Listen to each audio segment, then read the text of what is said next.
that projects, but I'm going to do my best because we don't have a microphone here in the room. How is this volume for those of you at the back of the room? Okay. How about this? If it gets difficult to hear, because I know we have a fan here, you can give me just kind of one of these cues. That helps me know that we just need to speak up and project a bit further. So, welcome. Thank you all for joining us tonight. My name is Danny Southard. I'm the Wildfire Mitigation Program Manager at Idaho Power. I just want to express our appreciation for each and every one of you for coming out at 6 o'clock tonight when I'm guessing at a beautiful evening like this. There's other things you would rather be doing. But this is important. We're looking forward to talking with you tonight about our wildfire mitigation plan and overall preparedness from an outage standpoint as we head into the summer season. So just kind of run a show for this evening. We have about a 30-minute presentation that I will go over half of it, and then I'm going to pass it to my colleague Naomi. Just in the interest of everybody's time, we're going to hold questions until the end. And we have a whole group from Idaho Power. If everybody from Idaho Power doesn't mind just raising their hand for just a minute. We have a whole team here tonight from our wildfire mitigation team, our engineering and reliability team, our customer operations, and our regional operations teams. So lots of folks in the room to answer questions this evening. And with that, let's go ahead and we will get started. I move around a lot when I present, so I'll just try to move around, and if it's blocking anything, let me know, and I'll get out of your way. First things first. Got this to work. You might be manually operating. Here we go. Let's just play it. Okay. So I'm going to just start with an overview of our service area. So for those of you that are not familiar with Idaho Power, we serve approximately 630,000 customers across southern Idaho and eastern Oregon. It's about 24,000 square miles is our service area. Next slide, please. Oops, go back. There we go. Okay, and at the heart of our mission and the service to our customers is providing safe, reliable, and affordable energy. Tonight we're here talking about wildfire and our wildfire mitigation plan. And the values, safe, reliability, and affordability, those touch all elements of our wildfire mitigation plan. Did you get it to work? Great. Wouldn't be a presentation if we didn't have some tech issues, right? Okay, this slide, we like to start with this slide. For those of you that have been in Idaho for some time, or even if you're new to Idaho, Idaho is no stranger to wildfire. We're no stranger to smoke and the impacts that can come with wildfire. This slide right here, this is showing back in 2021. You may remember the heat dome that sat above the Pacific Northwest in June and into July. During that month, we saw temperatures in primarily Oregon and Washington, but also into northern Idaho, that were approximately 30 degrees or more above what the average temperatures were for that time. A lot of implications came from that, including some unprecedented wildfire events. But that was what was considered a 1,000-year weather. So as we think forward and we put plans in place for our wildfire mitigation plan, recognizing that Idaho is a place where wildfires happen, we have to think forward on how we ensure that we have safe communities and that our employees, our linemen, are in safe environments as they're working and going home to their families. Oh, telling you guys. Okay, so this slide, I know if you're back at the room, this might be a little difficult to see from the actual writing on it. But what's on this slide is 4 fairly recent wildfire events. On the bottom is the 2020 Labor Day fires. They were in Oregon. In 2023, the top two, Lahaina, some of you may have remembered the Lahaina fires, the Gray Fire near Spokane, and then more recently on the Texas Panhandle, that was the Smokehouse Creek fire, 1.2 million acres in Texas. So the reason we have these on the screen, there's some commonalities here. So one, utilities were initially blamed for the cause of these fires. So that's one. Two, these fires resulted in fairly significant loss of both structures and loss of life. And three, what I just really want to drive home tonight was that these are all wind-driven fire events. So if I have any firefighters in the room that have fought fires in very windy conditions, you can attest to how difficult that is and how fast fire moves and spreads under extreme wind conditions. We're going to talk more about that tonight and how we build thoughtful practice into our mitigation work and approaches considering them. So tonight, what I will go over with you all is our wildfire mitigation plan. We'll talk about the different activities and approaches that we take as a company to ensure safety within our communities. And I'm going to talk about how we understand where risks exist within our service area. I'm then going to turn it over to my colleague Naomi, who's going to talk about a tool that is in our toolbox. It's a last resort tool for us, our public safety power shutoff program. We'll talk about the why, the process, and how we work with our communities to make sure that everyone is informed and up to speed if we were to have to utilize a PSPS, or public safety power shutoff. And then we'll end this evening by talking about some outage preparation. And this is just good information to think about during any type of outage event. So we do have a couple more chairs. There's some interspersed chairs right here in the middle and a couple more towards the front as well. Pointing it at the screen. Okay, it's in between. So let's go ahead. We're going to start here with the wildfire mitigation plan. Our wildfire mitigation plan is available on Idaho Power's website, idahopower.com/wildfire. We have that link at the end of our presentation. If you want some really riveting evening reading, you can pick up our 278-page wildfire mitigation plan. But kidding aside, there's a good executive summary that starts at the beginning of this wildfire mitigation plan. So without reading all 200 and plus pages, you can get a good sense of what's included in that plan. We have three objectives that we look to cover under that. The first objective, first and foremost, is reducing wildfire risk associated with our power lines and equipment and our associated field operations. Also, we work to improve the resiliency of our grid. I'm going to talk about how we do that under this plan. And importantly, our plan ensures compliance with the rules and regulations that are put in place by our regulators. So in this case, the Idaho Public Utilities Commission and the Oregon Public Utilities Commission that regulate Idaho Power. So I'm going to spend a minute on this slide because this just really is a good snapshot of the primary tools, the main tools that we use underneath our wildfire mitigation plan. Increased inspections. This is really important because this is where we are getting eyes on our equipment.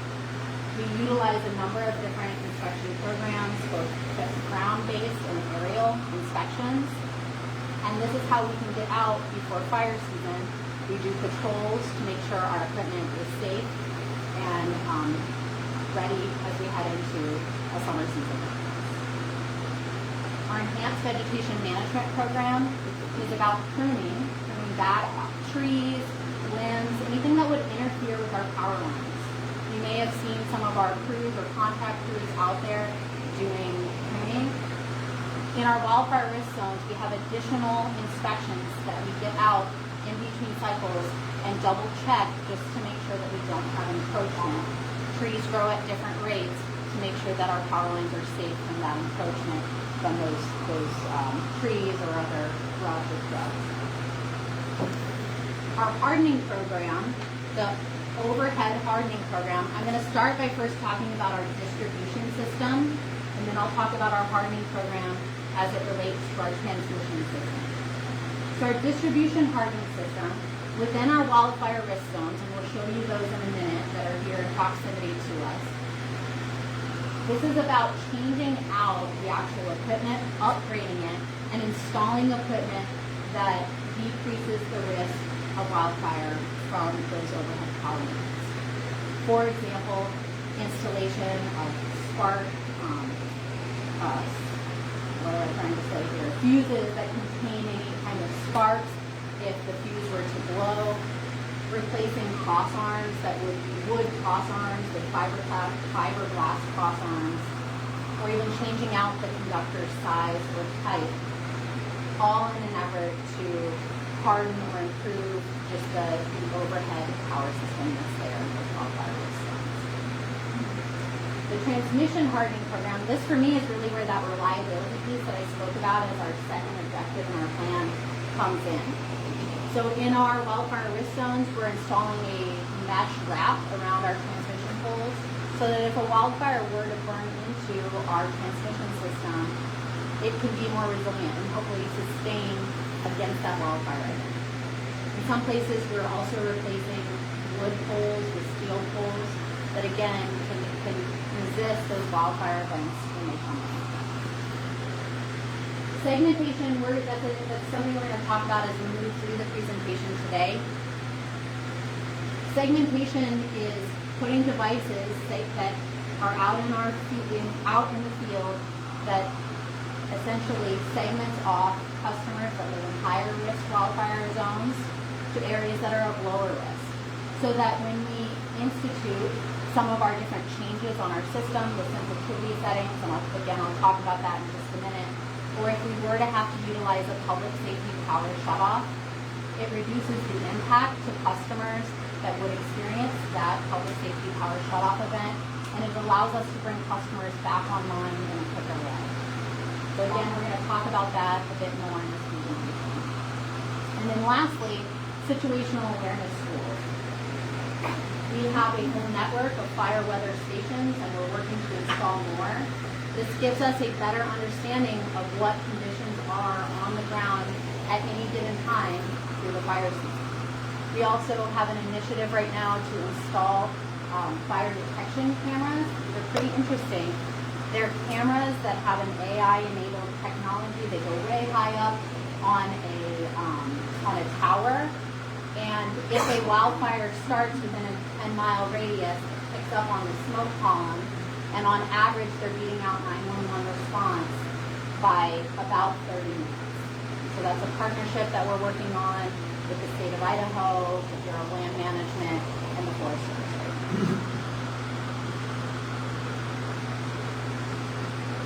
So how do we know where to apply wildfire mitigation approaches? We're going to talk about our wildfire risk modeling efforts, how that works, and then we'll talk about where those actual zones are at. Idaho Power works with a expert in wildfire risk modeling to model ignitions at every point in our overhead power lines across our service area. The modeling basically drops simulated ignitions, and then it runs those ignitions in a 12-hour unsuppressed maneuver. After which, the model itself can capture what potential impact would be, both to the fire spread, how many acres did it spread, and what was the potential structural impact to a simulated fire event. So it takes into account the power line location, it takes into account the fuel type. Are we in a grassland or a sagebrush area or a treed area, forested area? And it also takes into account real weather conditions over the last 10 years. So what we do is we work with this contractor, we run those models every 2 years. Why that's really important is in places like this that are growing, we're seeing a lot of development happen, that changes risk. If we don't have fuels to burn because we have subdivisions, that's going to change how fire we move across the landscape. So we're constantly looking at what has changed since the last risk modeling round. And similarly, going out and field proofing is what the model is telling us, accurate, and taking in information from local fire departments, taking in information from our public safety partners to really understand and define where these wildfire risk zones are. I always like to point this out. So at idahopower.com/risk zones, you can go onto our online map. You can move the map around, look at areas, or you can put an address in, and it'll take you directly to your home address. You can tell if you're in a wildfire risk zone or in a public safety power shutoff impact zone, which again we're going to talk about. So here in Kuna, we're just right up here. Again, sorry, I know this is probably really difficult to see from the back of the room, but again, we're going to be here after the presentation, and we have some blown up maps available for everybody to come take a look at. So these are the wildfire risk zones within the area. Some of you may have received postcards that brought you here tonight and you don't live within these wildfire risk zones. We're going to talk about that, why that is. So again, I talked about the situational awareness tools. This is really important for us during the wildfire season. At Idaho Power, we have a team of meteorologists that every day during fire season, in every one of those wildfire risk zones, they are looking at what the fire potential is in 6-hour intervals. We call that our SPI, our Fire Potential Index. What the Fire Potential Index tells us is it tells us how likely is a fire to start in that area, and how likely, if a fire did start, what is the likelihood that that's going to become a very problematic fire. So green SPI, 1 to 11. That's what we are in right now. I looked at the SPI this morning. Our wildfire risk zones in this area are sitting in a green SPI. That's pretty normal for this time of year. Over the next couple of weeks, we'll probably start to see the vegetation continue to dry out. The grasses outside are starting to turn yellow. We'll see that SPI start to creep up into the yellow zones. Usually by July or August, we'll start to see some red FPIs show up. And the red FPI corresponds both to the vegetation, but has some wind criteria factors in there. So a red FPI is generally during the day that we have some wind coming in as well. So what do we do when we see these FPIs, right? And especially a red FPI. So when the red FPI comes out, if we see a red FPI, we make some changes to our operational practices so that we are ensuring, again, safety, and we are really limiting the risk that we would have any kind of a start, including from our field operations. So we notify all of our employees and any contractors that we have working in the field that we have a red fire potential index so that they're aware of that. We take special preventative practices throughout the fire season, but specifically during a red FPI time, which includes carrying some firefighting equipment, water with our crews, and in some instances, we may even stop non-essential work. We might hold off on that work until that FPI drops.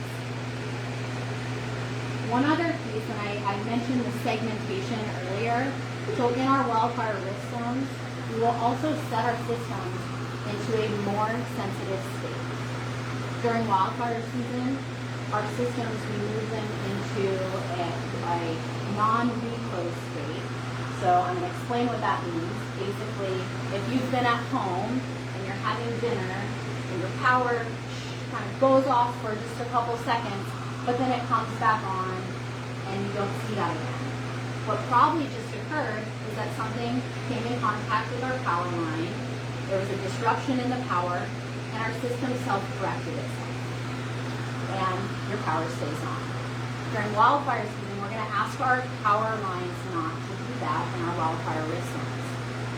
So we will actually turn that automatic reclosing off so that we can get out there and we can patrol those lines and make sure that there's not something sitting on the line that could arc or spark or cause a fire event. So that's a sensitivity setting that we can enable on our systems to ensure that we lower the risk of arcs or sparks that could occur from lines. A red FPI is also one factor or one criteria that we would consider for a public safety power shutoff event. What's really important that you walk away tonight is that a red FPI is not a public safety power shutoff event. We got that question quite a few times in meetings, but it is one criteria, and we'll talk about the other criteria that we will. So this slide we've included in all of the public presentations just to give people a sense of how many red FPI days do we see in this area. You know, it's hot, it's dry, we're used to wind in these areas during the summer, right?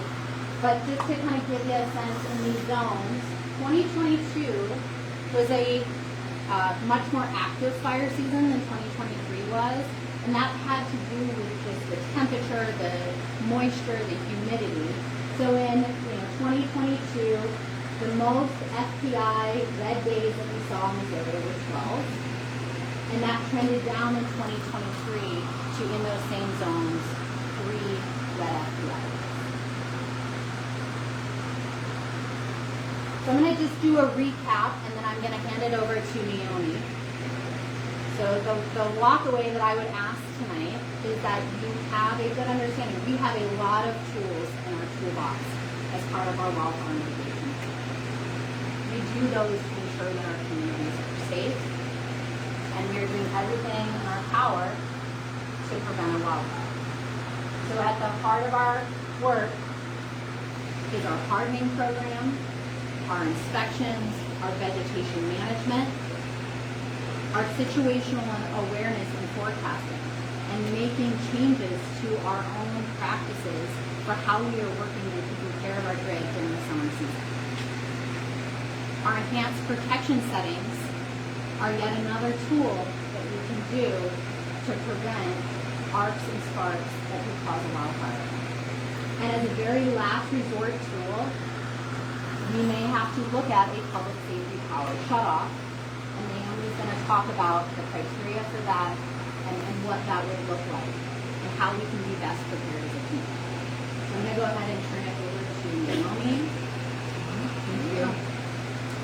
All right, thank you, Danny, for the introduction. How are you guys feeling so far? Thumbs up, thumbs down. Awesome, that is great. I'm excited to hear that. As I continue the presentation, I'm going to likely just say PSPS instead of Public Safety Power Shutoff. Are you all comfortable with that? It's a mouthful, right? So it's just PSPS. I think it's crazy that we're standing up here talking to you guys tonight about turning off the power when this is so important to us. We keep your power on 99.9% of the time. How great is that? How many utilities can say that, right? And that's probably partially why you're concerned. How would you turn my power off? You do it so well keeping it on. We're really proud of this, and we want to make sure that we can continue to do this for you. I will say this. We do not make the decision to do a PSPS lightly. I am 50-something. I'm not going to tell you how old I am exactly. But I grew up in the state of Idaho. And I grew up in a small town of 2,500. You can guess where that might be. We never talked about wildfire when I was a kid. We talked about gun safety, not wildfire safety. So it's just been a really sobering even for me growing up in this state to even be having this conversation. So appreciate your time, appreciate your attention. PSPS, we talked about why would we call a PSPS. You can see 4 of the criteria is up here. High temperature, so really high days, we haven't really talked about that. Low humidity and dry vegetation. What do you see out there? Are the grasses starting to dry up? and then the winds. The winds is like really the kicker, I feel like, in our minds, right? We have wind in Idaho. This isn't necessarily new, but these four things together cause quite a bit of concern. When we look at what happens with other utilities, these four things together create those wildfire events. Can you guys hear me okay, by the way? Sorry, thank you. Danny talked about the four wildfire risk zones that pertain to Kuna. What the heck are these purple lines? What these represent is our system. And so, in a perfect world, when we need to turn the power off, the system would nicely fit within those boundaries. But instead, what we call our segmentation devices are out here, over here, over here. So we want to make sure that we also communicate. You may be in a high wildfire risk zone, but you may also be in a PSPS impact area. And that's why it's so important that you guys go out after this meeting. Well, you all received the postcard, right? Are you here because of a postcard or a message? So you're in a PSPS impact area if you received that message from us. Does that make sense? And then all that information is up here on these phone boards, and we are happy to help with any questions you have. Restoration times. I'm just going to pause and let you read some of those times, because this one's a little high, right? You live in that zone, the special name CP2T12. If we had a wind event, you could be out of power for 9 hours. That's a little high, most likely. You probably never had that before. Again, that's why we're here to talk to all of you. We just want you to be prepared and consider that what you might normally experience, it's just going to be likely a little bit longer in the PSPS. But here's what I can also commit to. You think about that segmentation of purple lines, you saw lying over these areas, we're going to turn those on a little bit at a time. So we're not going to wait until we patrol the full line. We'll be able to do it a little bit at a time. We'll be communicating with you to let you know that your power will start to be restored. But we want you to be prepared for this month. 3 things we're going to focus on during an event. We've heard it over and over again. It's safety. Safety of our employees and safety of our communities. Go back to that sobering slide that Danny represented, put up there, other utilities and states. We do not want any fatalities in the state. So if we have to choose between turning off the power and protecting you, that's what's going to happen. Advanced notification. You're not going to be surprised. We're going to try our best. You will not be surprised. We have goals to ensure that we're communicating with you 48 and 24 hours ahead of time. So, how many of you, when you came in here, signed that list and gave us your contact information? Perfect. What we're going to do is take that back, look at your account, and make sure it's up to date. If you didn't have a chance to look at that list, or you want to know what information we would contact you on, if you haven't, go online to my account and see what your outage preferences are. Look at your cell phone. That's the number that will give you the most communication from us, and make sure that's correct. And you can put 2 numbers in there. We have a primary and a secondary. And when we have an outage, we'll be making sure that we communicate with those 2 numbers. If you have more than 1 person in the household, you can have 4 phone numbers. Whatever you need to make sure that you're getting informed, let us know. And then frequent and accessible communication. So we aren't going to just send you 1 notice. I'm going to apologize for that right now. You're going to get a lot of notices. This is true, but we want to make sure that you're informed. If it is too many, let us know. But you're probably going to get 6, 7, 8, 9, 10. And you might be tired on the side of it, but you will be safe. And so hopefully you give us a little grace and you get all those messages. So I started to talk about how you will be informed in that time frame. So we're going to start 1 to 2 days prior. We'll see that wind coming, just like John talked about and Danny. We have a whole team of meteorologists. Every day, every 6 hours, they're watching the weather. They will call John or I, and they'll say, get your butts up here. We got to talk about the wind and the weather and what's happening. We'll then start talking about who do we need to talk to. We're going to reach out to your public safety partners. You guys know when I say public safety partners, who that includes? The sheriff, your emergency managers, your fire departments, hospitals, well, they're a critical facility, but we're going to start reaching out to them. And we may say to them, hey, we see a potential PSPS. Maybe they want to open a community resource center. And if they give us that location, then we're going to include that in the communication for you. So what did you make prior? Then, so there's 2 messages. And then 4 hours out, and 1 hour out. And then another notification, 5. Hey, we just turned your power off. We've already received 5. There are 2 people in the house, that's 10. And then we're going to start providing updates to you based on the restoration of the system. So when you get the first notice about the outage time, we're going to include in there, hey, the weather event's over, we sent the linemen out, they're going to start patrolling the system, you know, here's the estimated time to restore the system. Then we'll just keep making sure that you're getting updates, no less than every 24 hours. We may send more if we know more. And then we're going to send you more messages at the end to say, your power should be back on. If it's not, please call us. And the PSPS is over. Another way to stay informed, how many of you in here have our app on your phone? Great, perfect. We very much encourage you, guess what? This is another form of communication. So if you go out, download the app, you'll be getting messages through the app as well. And then also we have our outage map on our right hand, the right hand of the screen. And that's just another way that you could see like holistically what is happening across the territory. So how many people go out to the outage map? All right, so let's talk a little bit about customer community outreach we've been doing. You guys received some of that outreach today because you got a postcard or an email or a phone call from us saying, hey, we really want to meet with you and inform you about the PSPS. How many of you opened your May bill and saw a discussion in there or a pamphlet about wildfire remediation? Great.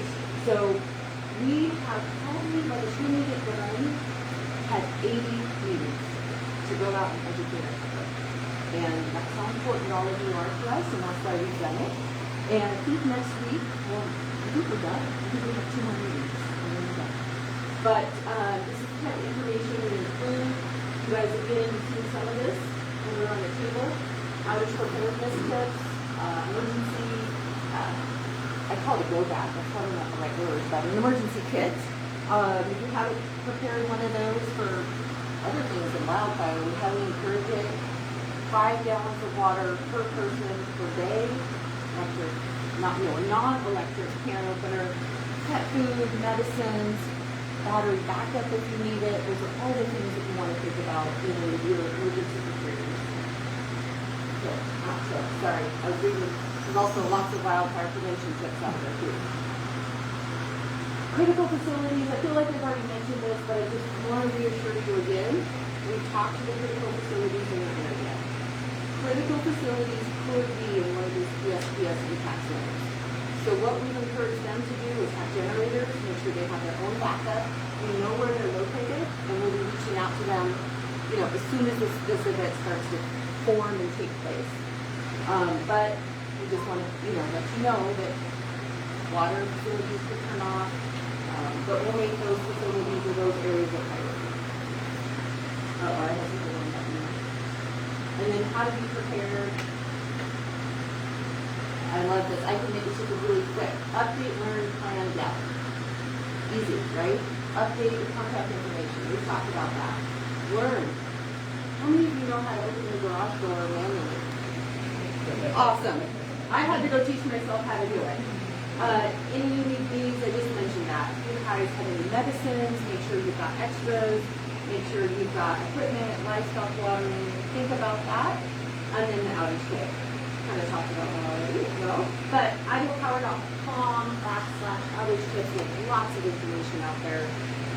We also have information on generators. If you guys have a generator, I'm sure you're very comfortable operating it. But we just remind everybody that, be careful where you're operating that generator. It has fumes. It can cause problems as well. So there's just some tips and tricks on generators. Once the power goes out, go check out our outage map. Now, I know what you're going to say. What if my power's out? How do I go read the outage map? That's true. Totally agree. You probably have a little power left, but you've also downloaded that app. So you're going to have that information at your fingertips, and then hopefully you're getting that power on pretty quickly. But if you, I don't know if I said this, when we're talking about the outage map, if you have an outage but you don't see it on the outage map, also call us. What I said earlier was call us if we told you your power's on, right? Also call us if you have an outage and you don't see it on the map. And then we're open 24/7, we take phone calls, and then I have lots of questions about food spoilage. So have a block of ice, keep that in your freezer, and not to open the refrigerator too often, have coolers. I'm sure you guys have thought about all these things, but it was actually really safety precautions. There you go.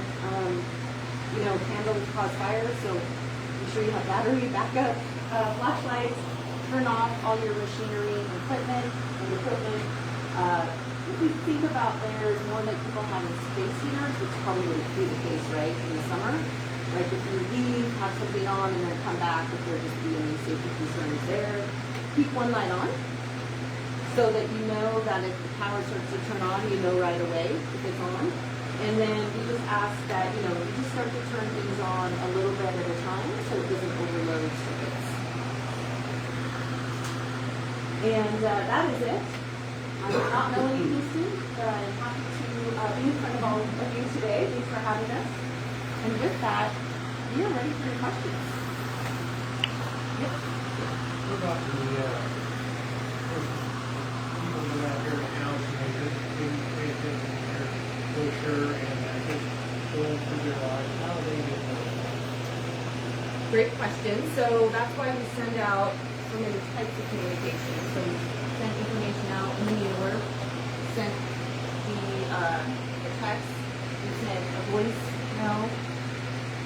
I'm not sure what else I can do if they haven't been paying attention, but do you have some thoughts? Here's my question. We get emergency Oh, okay. Yeah.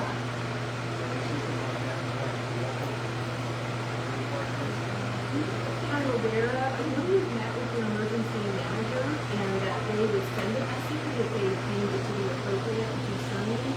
I don't know if it comes out as an emergency alert, but that's something I could follow up on. Does anybody here know the answer to that? You do?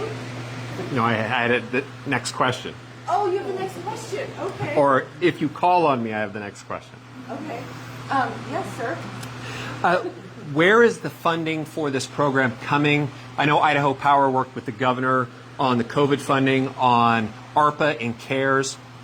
This is very reminiscent of the same programs of how viral impact was brought by the CDC. Is this being funded through COVID dollars, or is there a non-governmental organization or private donors that are funding the power being shut off, and then is that power going to be sold to other states, or what happens to the excess power load that Idaho Power now has when it shuts down the local community? Well, when we turn off the power, we are losing that capacity or that generation, so we're not going to have a bunch of power to sell to other states. And then your question about funding, you're not receiving any government funding for this program. In fact, let me share with you. This was not my job 2 years ago. Most of us who are part of this program, we are doing it as part of our other day job. And we've taken on that responsibility. We're proud to be doing it. In regards to system upgrades, those are things that we would be working through like a general rate case, and it could impact our rates, but we've had a very small portion. And I'm kind of looking at John, because that is his question probably better to answer. Bring them up here. Yeah. Well, just how we're managing the costs and balancing that for the community. It's all being funded through our normal operations and maintenance programs and capital investment programs. It all gets approved through the Idaho and Oregon Public Utilities Commission, through general rate cases. So there are no COVID dollars going towards this program. Yes, so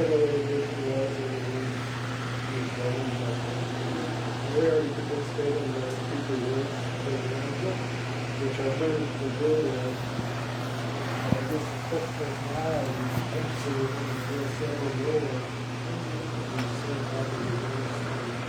We really did not allow. I guess I'm not sure I'm paying, I'm not just possible, how long, how long. Yeah. What's this new area? Let me see if I answer your question correctly. So when you bring up peak rewards, this, we will not call on you during the PSPS to use that peak reward program. We will turn you off the power. See, that would be okay. Okay. You would replace this program with the future rules. And then I would, understand how many times it's going to happen. But see, now, if I don't have any future rewards that they will have, and then I don't have any reasons. So eventually, it's multiple days, and I won't be able to do it again. And I'm not set up to be able to go across the board on one, Yeah, it would be, I think, really good if we could talk with you more directly about where you're located, and then kind of balance like how many peak rewards for the events you had, and maybe there's some options there. I don't dare want to say you wouldn't participate in the peak rewards, but I'm appreciating it. So if you wouldn't mind giving one of us, Dina will help us with that. Yep. I'd like to piggyback off of this question. I'm also a farmer and also a dairy farmer. And you got about, in that lower section on your map there, you got about, a lot of them on the left side and the western side there, you got about 30,000 votes. And going to the south. And between the farmers and the dairymen, having power on and off is very problematic. We have to water our cattle. A lot of the dairies have generator backups, but we don't necessarily have generator backups every year. And I guess my bigger issue is what I understand as well is we're dealing with a lot of on and off here. We don't know what we're looking at right now. We're ready to deal with future work. We don't know when it's coming. We don't know when you're going to ask us to shut off. So we have to respond. And now you're asking us to respond to something else. So I'm concerned with power going off in opportune times for those operations. I'm concerned with water being, or cattle being without water for a certain period of time. You're telling us that your power will be off for maybe a certain amount of time. But I'm also very concerned. I have kids in Colorado that called from this last fall or spring. They had no power for 4 days. And so when I start thinking about dairy cattle, when I start thinking about production and feeding people, I'm very concerned. I feel like this whole program is a step backwards, and I'm not trying to blame Idaho Power. It's a national thing going on.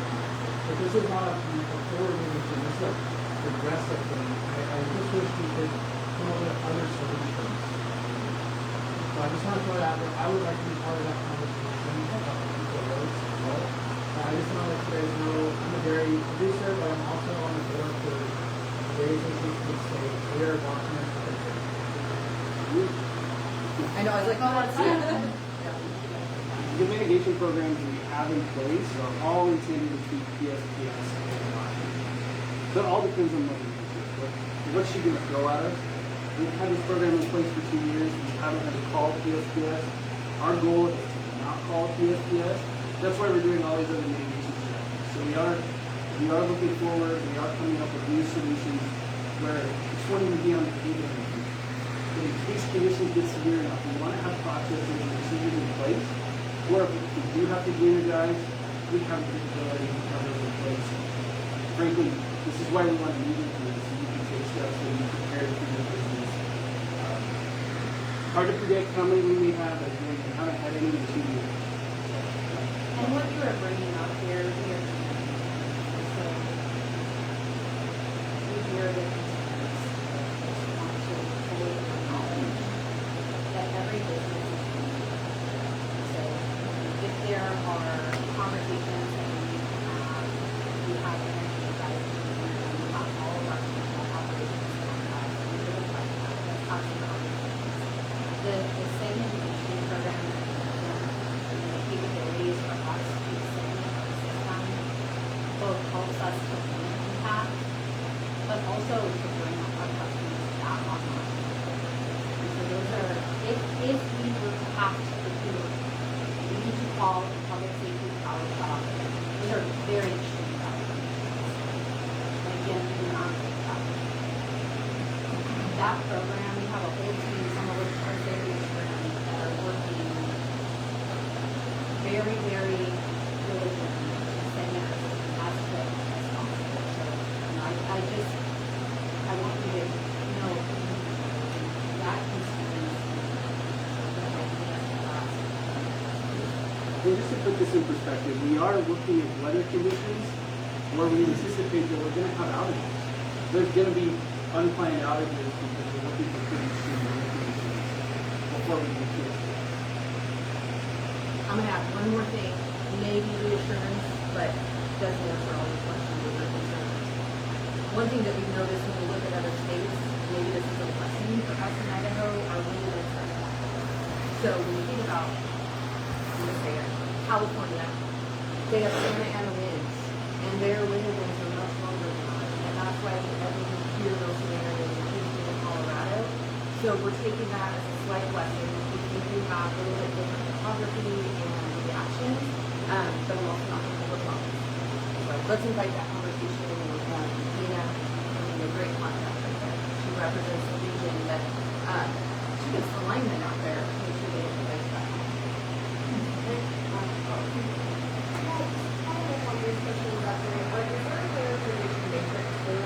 Facilities or businesses that are providing kind of services and services to the community versus more residential lower impact within this restoration plan. Can everybody hear the questions that are being asked, or would it be helpful if we repeated the question? So I'm going to summarize, and I'm going to turn this down a I'll. little.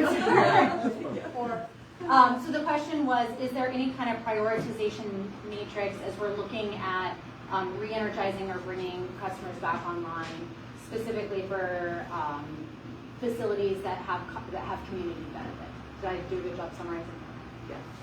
When we're in an event, if we had to do a PSPS, we know where all those critical facilities are, and we'll be thinking about that in regards to how we prioritize. So I think you're already thinking about mentioning, like, we'll be thinking, like, we want residential customers to get on first, but if a hospital is out, we're likely going to say, hey, let's get into that area first. And Dina, as the person who owns those plans, is that accurate? Right. Okay.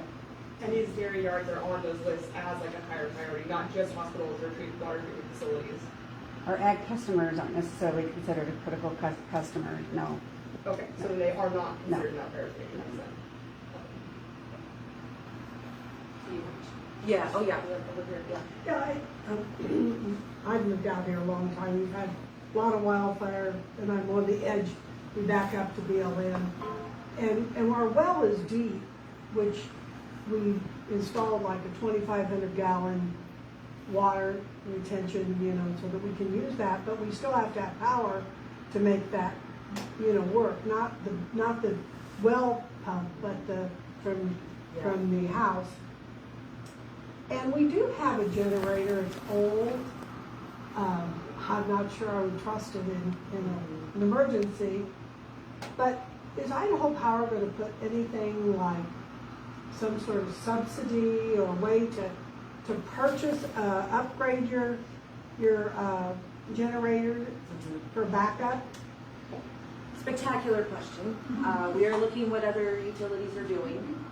We don't have an answer yet, and it's balanced. Because if we do that, all of us will be paying and subsidizing those generators. So we actually just met with the Idaho Office of Emergency Management today.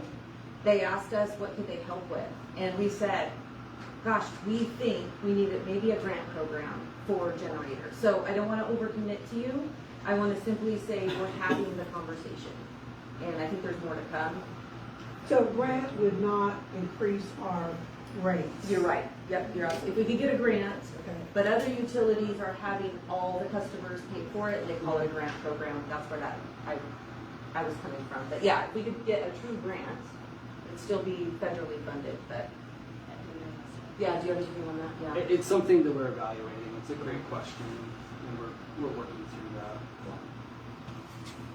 question. I have a follow-up question. You said this has been in place for 2 years now, but since you're the experts and you have the experience, do you have a best guess at the prior 10, 20 years, how many of these events would have occurred? Is this something we should be sitting on the edge of our seats? That's a great That's a really question. good question. I mean, it's the combination of all those factors we talked about: humidity, dry vegetation, I know that. I wanted to know, can you look back and say, well, we didn't have any for 2 years, but back in the heat dome, we probably would have, and then there was several years up. Yeah, I don't have an answer for you. It's specific to every zone where we can look back and we can see historic wind conditions, we can see historic temperatures. You know, there's potential this coming fire season. We're looking at warmer and drier conditions in July and August. So the National Interagency Fire Center is predicting that this year could be higher fire potential than what we had last year and even the year before. But each year is different. And looking backward, I don't have a number for the Kuna area right now to tell you what that would be. Great question. Has this been evaluated by the state legislature? Is there any current bills that they are debating on? And also, is your legal team prepared for the liability that will come when people die and they can't travel and they can't eat because their power went out? Are you prepared to deal with that cause of death in the community?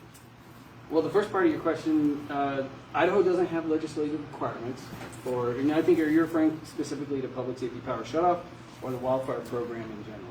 Well, it would be all of this. It seems that the representatives of the people should evaluate a program, since you guys have the sole ability to provide power in Idaho, minus northern Idaho, unless you're willing now, if the governor is willing to open it up for competition, and the state legislature will now allow people to come in and say, if you guys aren't going to do business with us, then we'll bring in some competition that will do business with us.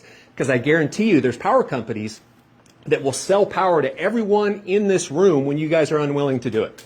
Well, this isn't an Idaho specific problem. We're seeing the risk of wildfire and the potential for wildfire throughout the West. So most electric utilities are taking steps to decrease that wildfire risk. So Idaho Power is not alone. Similar programs are being ran in the northern part of the state. They're being ran in Washington, in Oregon, in Utah, Nevada, and even portions of Canada as well. So we're seeing the risk is there, and utilities are taking action. So right now, there's no legislative requirements, but we do file our plan with the Idaho Public Utility Commission each year, and we present to them on what our plan details are and updates to our plan. With respect to are we ready from a legal standpoint, we're taking steps. We recognize the risks of power outages and the impacts that power outages can have for our communities. So we don't take the decision for PSPS lightly. We look at a number of different variables, and one of the reasons why we're here is to communicate with you about this potential, the steps that you can take to be prepared. And while we're in an event, we're going to be doing things to reach out to our customers. As Naomi said, we'll be working with public safety partners. We'll be using them as a conduit to our vulnerable customers so they can be taken care of during an event. I'm sorry, can I go to her, because she's had her hand up, yes. I came in late, so you might have already spoken to it, but the flyer we got and the mention of multiple days of being out, or what you have right here, restoration time, so they're not driving, so what should we truly expect? Yeah, I think that's a good question. As a consumer of electricity myself, I make sure I can manage a day or two. So that flyer is specific. It was kind of looking across our territory. So I would think about a day or two, but I would be optimistic that we're going to get the power on as soon as we possibly can. What we're looking, so those times too, I think one really important consideration is that before we can safely patrol our lines, that weather event has got to pass, right? So, again, Naomi spoke to the duration that we oftentimes see these island events in Idaho, and they tend to not be multi-day events. But in order for our patrolmen to get out there and ensure that our power lines are safe and that we don't have trees through our lines, that weather event does have to moves through, those winds have to die down, and that's the point in which we can begin patrols. The reason why we say be prepared, again, when I say extreme winds, there is a very good likelihood we could have a tree that is completely down through a line and has, cracked power poles. Those are things that are really difficult to predict. The restoration time that our crews will need to bring our system back up. And so we want to just make sure that you're hearing these. It could be an extended outage based on damage to our system. I can guarantee, and I'm looking at Dina, her crews that are coming out there, and we're bringing in folks from all over the state, are working round the clock.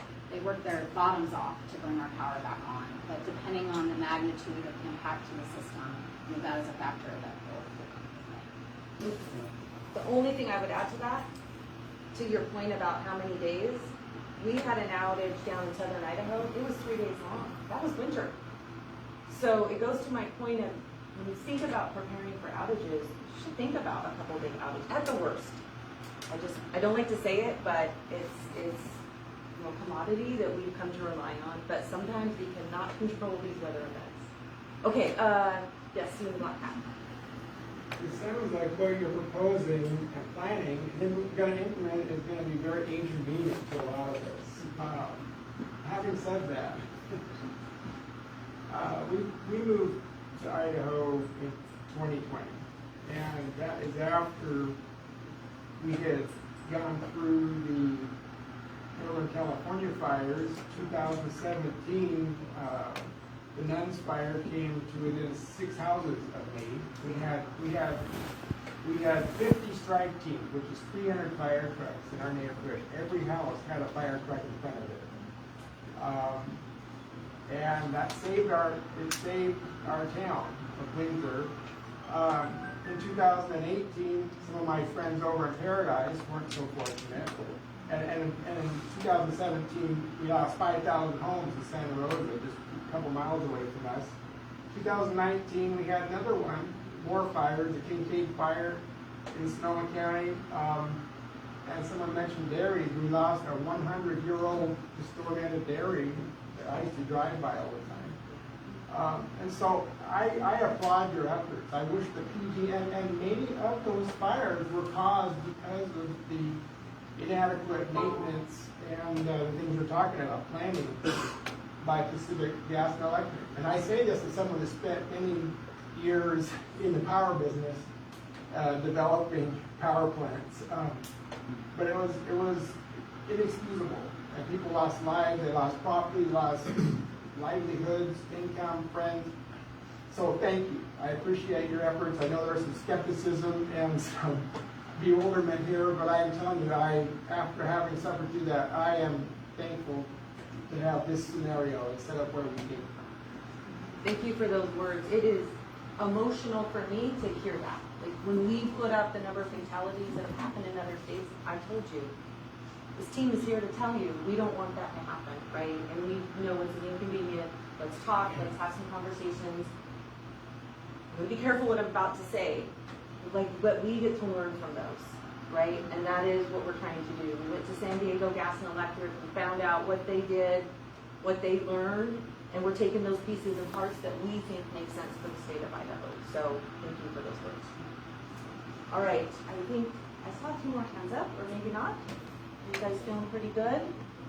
I would just ask, there is a big plate of cookies in the back. There's a lot of chips. I have 2 little boys at home, but they sure don't need to eat that entire plate of cookies, so I would hope that some folks on there. Yep, a few more questions, and then, okay. I have another comment or question. Just how is this kind of matrix or decision? I mean, to his words, okay, I understand. Big fire, behind a big fire there. They had huge fuel loads. We've had big fires here, Initial Point. I was here for that. Okay, we've had huge fires here, but we're not 6 feet deep in sage anymore, and we're not 30 feet deep in timber. And so I'm like, again, asking kind of like south of the hill, those dairies, we have a lot of green fields there. Why are we putting this there in that area? Is there a matrix? What's the trigger there? So I talked in the presentation about the wildfire risk model. that we have. That's one input that we're looking at our wildfire risk zones to. But the input from our local communities, our fire departments, our federal agencies, we take that very seriously into our consideration for wildfire risk zones. The other reason that we update that wildfire risk modeling or at the frequency that we do every 2 years is because we're in an area here particularly that changes.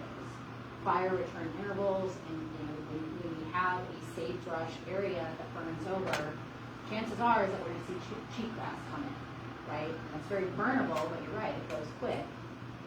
So these are all factors we have to take into account. If there's a certain area in particular that you're really questioning, why is that a wildfire risk zone? Let's take a look at it. Let's talk about it. Let's drill down into that area. And I can tell you, we have made changes to our wildfire risk zones based on that feedback. At the same point, there's a lot of mitigation work that goes into our wildfire risk zones that, is that layered approach. Those are really good things to be minimizing wildfire risk. And it's not to say we don't have wildfire risk outside of our risk zones. It's looking at if a wildfire were to start in a certain area, how impactful might that be? And so, sometimes, and I came across this even with some of the folks that I work with, they look at wildfire risk zones and they're like, well, that doesn't look so bad underneath that area. But if you think about letting a fire, especially some of those fast-moving fires, 40, 50, 60 mile an hour winds in cheatgrass, that's going to move really quickly. And so if that goes for 6, 7, 8 hours, where would a fire like that go and what kind of impact? So that's what the modeling tells us. But again, let's look at areas. If you have an area that you're like, that doesn't really make a ton of sense, you're open to that. I think we have one more question. Yeah, I'm good. You're good? Okay. You got one more? Okay. If you could put up a slide where you went back 3 or 4 years and it showed how many dates. Yep. Doesn't that kind of tell? See, I think it's one more. Oh, I'm going the wrong way. I don't know. Like this flicker. Okay. I think I gotta go this way. Sorry. Oh, there it is, Sam. Sorry. So in 2022, those would have been the numbers if this program had been in place. No. These, yeah. Speak to Red. Yeah. So there were 0 PSPS events during this time. We didn't have any outages. Well, it wasn't in place though. Right? It was in place. It was in place. We were monitoring. So you would have shut off the power If the conditions were severe enough, yes. without anybody knowing? Right. That's why we're here now. We're greatly expanding all of our capabilities and our processes and everything in place to help everybody be prepared. So this program has been completely in place since 2022? Yes. And now you're letting the public know? Well, we have reached out to the public. We have provided information. We're going further. When we first developed the plan, we were looking at some of our highest risk areas of being the most probable of having a PSPS. Since then, we wanted to expand all of our capabilities and processes and procedures, getting devices installed to de-energize. And so part of that work is meeting with the public and communicating with potential people. So Keep in mind, this is red FPI history. This is one factor that gets factored into considerations for a potential public safety power shutoff. So just, this is the one thing I said, if you walk away from anything, the red FPI is just one factor. We're looking for conditions, wind conditions in particular, that are above and beyond what would trigger a red FPI. So if you look at these, it's can I tell you on 3 of those days how fast were wind speeds? No, probably they go way back into all of our data sets, we can figure that out. But I can tell you that in 2023, the criteria, and in 2022, it didn't hit that criteria for a public safety power shutoff. All right. Thank you again for all your time. We appreciate your questions. If there's anything that didn't get answered, lots of people are hanging out. And then for those of you that want some more detailed conversation, Tina is right here. Please look out. Thank you. Thanks for your question.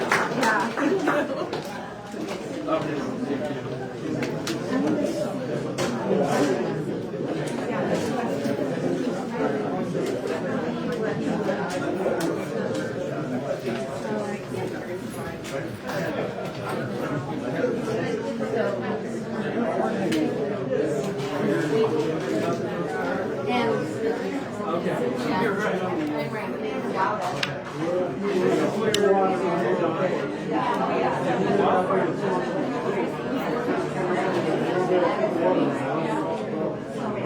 And